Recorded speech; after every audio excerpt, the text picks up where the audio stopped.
Hi there, welcome to iTWireTV. Today we're speaking with Joanne Williams, Enterprise Solutions Lead for Peoplecare. Thank you so much for joining us, Jo. No problem, David. Excellent. Well, can you tell me, I guess let's start by, could you tell me a little bit about Peoplecare and what your role is? What does an Enterprise Solutions Lead do and what does Peoplecare do? Sure. So Peoplecare is a not-for-profit Australian health fund. So we provide private health insurance for Australians and some other health services too, like optical and dentistry. But we started as John Lysart's Australia back in the 50s for the local steelworks, and then expanded nationally and became Peoplecare along the way. And as you can tell from our name, our focus is on our people and on our members, and being not-for-profit gives us the ability to really focus on that. So we try to make health insurance easy for our members, and we really prioritise the value that we can bring to them. I'm currently the Enterprise Solutions Lead, so I look across our whole digital strategy and try to make sure that it's aligned with our business strategy and what the business wants to achieve by way of a digital roadmap. And then we ensure that each project along the way is taking steps towards achieving on that roadmap and helping the organisation itself achieve all of their objectives. So I provide the architectural governance across that. Fantastic. And correct me if I'm wrong, you use a system HAMBS. I might not, maybe it stands for something or pronounce something. So what is HAMBS and what were the challenges that were involved in that? Yeah, so the system's called HAMS, and it's a mutual system that's shared by 20 not-for-profit health insurance funds. So by working together collaboratively as a group, it's set up as a separate mutual organisation, but it gives us a much larger presence and bigger economies of scale. So that gives us buying power and the ability to develop systems to suit our needs. So we really do work as a collaboration together on that. Obviously, with that size comes some difficulties.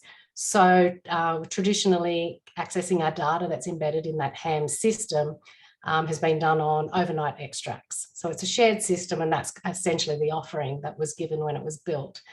So that data can get out of date pretty quickly. So getting real-time access to it has proven quite difficult. And getting the system changed when there are so many funds involved in it can also be very difficult. It's not particularly agile, but they have amazing plans to change it. We're really looking forward to that, but it's just not coming at the pace that we needed it for our plans. So it also only presented one view of our member data in that systems, and really based around our health insurance policies and our claims. And we've evolved additional systems to do different things on top of that. And of course, those systems also have their own data. So we needed a way to collate that data and access that data in real time so that we could look at it in a more fine-grained way to suit our objectives. And we needed to bring it together from those multiple systems, multiple sources, and we needed to facilitate that capability for our organisation. So it's really about getting our data in real time, but bringing it together so that we can use it in a way that makes much more sense for our members. Yeah, fantastic. And you used Boomi to solve this problem, I believe. Yeah. So I guess how did you use Boomi? I guess can you tell me about that project and what involved and how long it took and where Boomi? Yeah, sure. So we sat down and looked at what we had, and basically it's a lot of point-to-point solutions, a lot of systems talking to individual systems, data flying all over the place. So we realised we needed a sort of foundation platform to make that work better, and determined that we'd set up an integration platform and a data platform and then wrap a framework around that. So I guess we started with product selection, which led us to Boomi, and we used that as our tool to get our foundations in place. We chose Boomi because it just suited our needs the most. It was very flexible, looked simple to use, and because we don't have a massive in-house IT capability. So we needed something that was usable and also something that was predictable from a pricing perspective, so we could assess the overall total cost of ownership and our journey, through to value. So that probably took about 12 months to get that the product selection and the foundations set up. And then we decided to implement individual processes across the top of that. So we started with something that was really simple, something that was already there, an existing point-to-point transaction, and just replaced it as a proof of concept to show that it was going to work. And that was where we were getting data from our members into our system. And it worked. We created a much more reliable integration than the point-to-point solution that we had. And at the same time, it suddenly allowed us access to that data. The transaction was exposed to us in real time. So we started to unravel not only the point-to-point spaghetti, but open up some real value in the data that we were able to access. And when we did that, we then picked the next one around getting messaging out to our members. And we use the same framework, and we've set up something generic that can be used for multiple purposes. So we pick a simple one each time, but set it up in a sort of generic way so we get that reusability. And we put the effort into setting up right in the first place, but with one specific example each time of how we're going to do it. Yeah, terrific. Oh, that's a very good approach. That's very smart. I like the way you've gone about that. I'll keep that in mind for future projects of my own. But I suppose, everything we do, I mean, people talk about IT projects, but I like to think everything's a business project. I mean, we don't do these things unless there's some meaning behind it. Yeah, so I'm interested to know. I mean, and certainly, having data that's stayed delayed, that's certainly been very common for many companies. But what does it really mean, I guess, for you and your team and your staff of Peoplecare and the customers? I suppose what's the practical, what does it mean to a customer or to your own people by having real-time data? What does that mean in the lives of, real individuals? Yeah, well, it means we've been able to keep our members informed with the right information at the right time, going to the right members. We all know we get overwhelmed with communications from organisations we do business with, and we just stop paying attention. And then when you need some of that information, it's buried somewhere and you can't find it. We miss the important things. So now our members can receive more targeted, relevant information at the right time. So for example, if they've submitted a claim on their health insurance, they can get immediate information back about that claim, and also information about other services that might be relevant to that.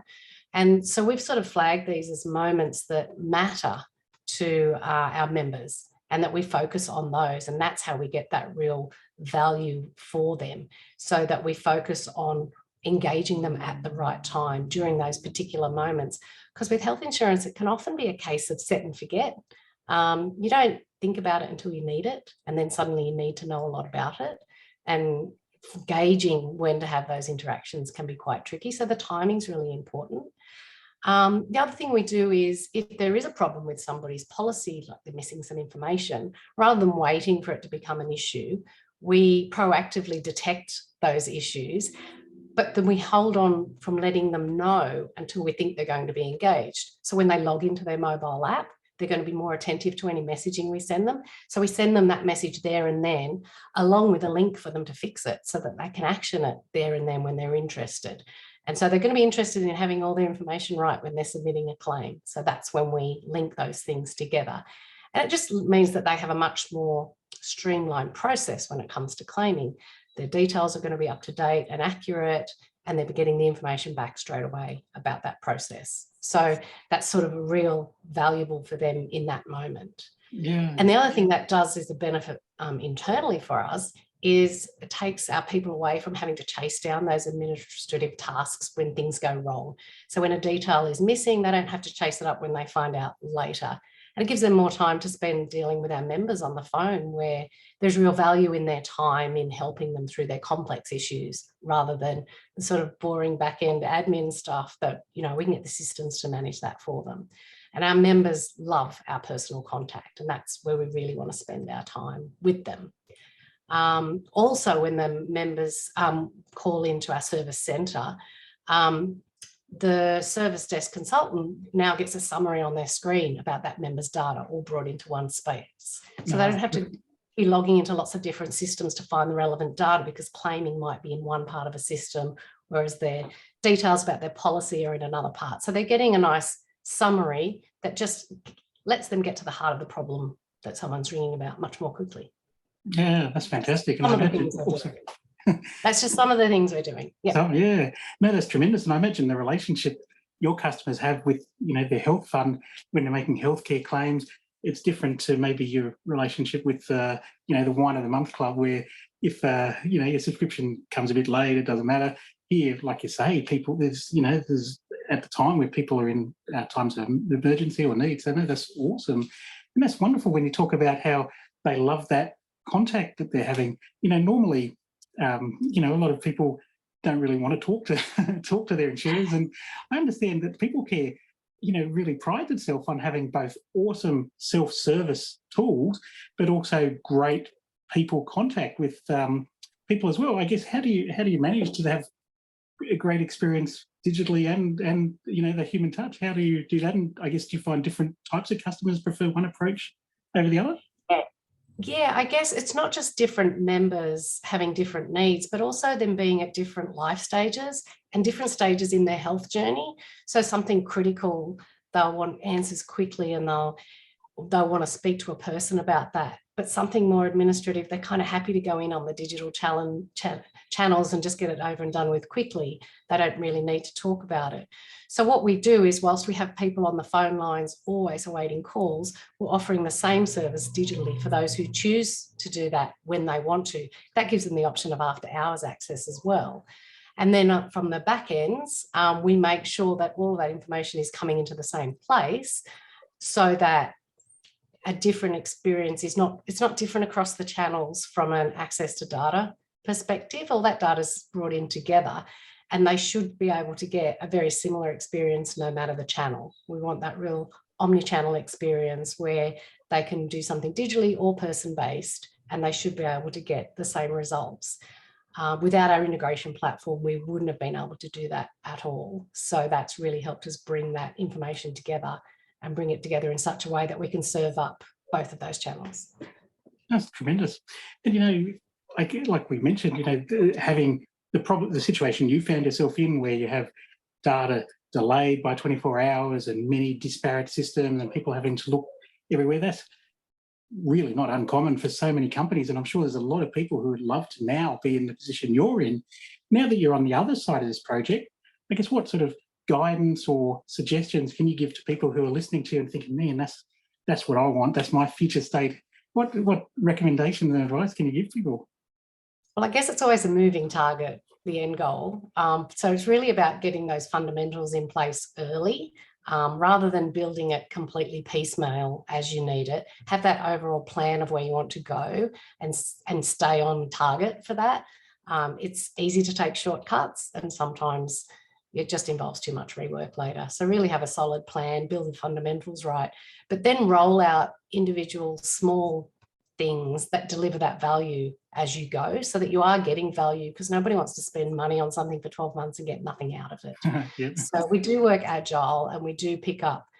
We started with something easy. So it wasn't a brand new integration. It was actually just replacing an existing one. So that really cuts down on the complexities where, all your requirements are already in place, essentially. So you start with something simple as a proof of concept to prove that it's going to work. I guess the other thing is to note that the business will change itself. It will change its mind. Its members will change their minds. So you can't be too stuck in what you think you're going to achieve. But it's really critical to involve the business from day one. It's not just a technology solution. You're building for the business, so they need to be across the whys and the decisions. We're not just connecting dots here, we're enabling the business to do things. So we need to really understand what those things are, what's driving the business, and be prepared for them to change, because they will. So you've got to build something flexible. And I think for us, sort of being a mid-sized fund with a smaller IT capability, is we found an experienced partner to work with. We found that really beneficial, because they helped us build our practice rather than having to learn those things from scratch. And everybody loves a greenfield site. So it was nice to build that from the ground up with some experts who've been there and learned the hard way. So yeah, don't expect to do it alone. Bring in people who can help, and plan for that. And that's really helped us, I think, get something that works really well for Peoplecare. Excellent. Well, that's fantastic advice. That's really helpful. No, I appreciate everything you've told us, Joe. It's been a wonderful story and of what you've done, and some really great advice for others to follow. I appreciate that a lot. Thank you so much. No problem. It's been a fun journey. Fantastic. That's been Joanne Williams, Enterprise Solutions Lead for Peoplecare. And actually, before we finish, can I say what a great name you have? You know, somebody once said to me, Williams, that's one of the most common names. And I said, it's not common, it's popular. Popular, that's the difference. I love it. Excellent. Thank you so much, Joe. You take care. Thank you. You too, David. Bye-bye.